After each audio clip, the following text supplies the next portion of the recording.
नमस्कार। लाई हूँ आपके लिए एक छोटा सा प्रसंग जो आपके जीवन को बदलने में सहयोग करेगा। हम एक सामाजिक प्राणी हैं और समाज में कई बार उतार चढ़ाव आते रहते हैं।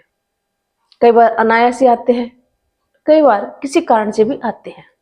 परंतु हम अपनी जब तक हिम्मत नहीं हारेंगे, अपना धैर्य नहीं खोएंगे, संयम नहीं तोड़ेंगे, तब तक हमारा कोई कुछ नहीं बिगाड़ सकता, है ना। अगर हमारी गलती है तो हमें स्वीकार करनी चाहिए, और गलती नहीं है तो उसको धैर्य के साथ उत्तर देना सीखे। ऐसा ही एक प्रसंग है महात्मा बुद्ध और उनके शिष्य का। एक बार महात्मा बुद्ध अपने शिष्यों के साथ बड़े ध्यान में मग्न थे। अचानक से उनके पास एक व्यक्ति आता है और खूब गाली गलौज करता है, अपशब्द कहता है और आलोचना करने लगता है। और वो व्यक्ति बड़े गुस्से में भी था और ऐसा लग रहा था पता नहीं महात्मा बुद्ध जी ने क्या कर दिया। जब वो चुप हुआ तो महात्मा बुद्ध धीरे से अपने स्थान से उठते हैं और उठ करके उस व्यक्ति के पास आकर बोले कि आप मुझे ये बताइए, यदि कोई व्यक्ति तुम्हें उपहार दे, कोई गिफ्ट दे और वो गिफ्ट तुम स्वीकार नहीं करो तो उपहार किसके पास रहेगा। तो उस व्यक्ति ने महात्मा बुद्ध की ओर देखकर कहा, वो तो उसी व्यक्ति के पास रहेगा। तो बोला, ठीक उसी प्रकार ये जो तुम अपशब्द कह रहे हो, गाली गलौज कर रहे हो, भला बुरा कह रहे हो, आलोचना कर रहे हो, ये जब तक मेरे पास नहीं आएगी तब तक मैं उसे स्वीकार नहीं करता। इसलिए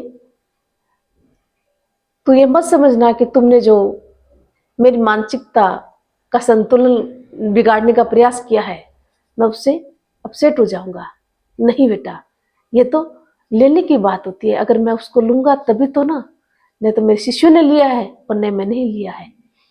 इसलिए हमेशा ही व्यक्ति को महात्मा बुद्ध की तरह शांत चित्त होकर के उत्तर देना चाहिए।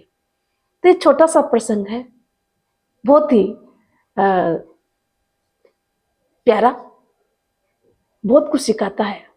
भाई कई बार क्या होता है, किसी बात को लेकर कई गलतफहमी भी हो जाती है और कई बार हो जाता है ऐसा कुछ, तो व्यक्ति इतना आवेग में आ जाता है कि वो अपनों को भी पराया बना देता है ना। ये तो कोई दूसरा व्यक्ति हो तब भी नहीं, अपनों के बीच तो थोड़ा सा सोच समझ के बोलना चाहिए।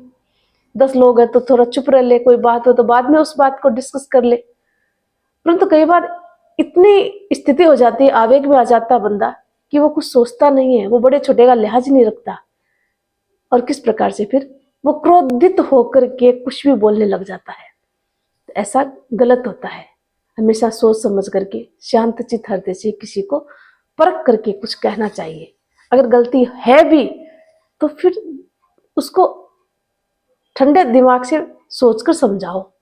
और गलती किसी ने कह दी, उस बात को मान लिया, तो उस गलती को तब तक गलती मत मानो जब तक आप अगले बंदे से उस बात के लिए किसी प्रकार का डिस्कस न करें, है ना। पहले हमें उस बात के तह तक जाना चाहिए और तह पर जाए भी ना तो लड़ाई का मुद्दा नहीं बनना चाहिए, है ना। तो इस प्रकार से अपने धैर्य को, इस छोटे से प्रसंग से हमें ये शिक्षा लेनी है कि अपने धैर्य को कभी ना खोए, अपने मन को शांत रखें।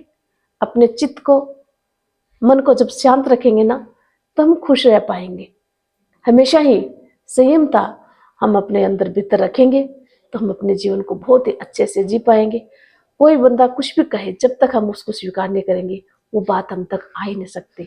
हमें परवाह करने की कतई आवश्यकता नहीं है ना। तो इस प्रकार से हमें अपने जीवन में हमेशा ही अपनी अच्छी आदतों को अपनाते हुए, अपने कर्म करते हुए अपने जीवन को जीना चाहिए। किसी के कहने से अपने आप को बदलने की कभी भी आवश्यकता नहीं है। आप जैसे हो वैसे ही रहो।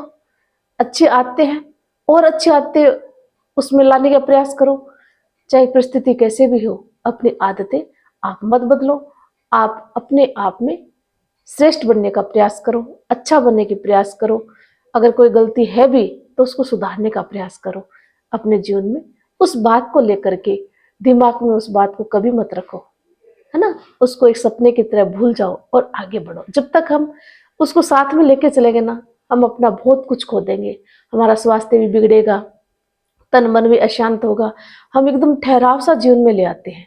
तो हमें वो ठहराव नहीं लाना है, अपने जीवन में आगे बढ़ना है ना।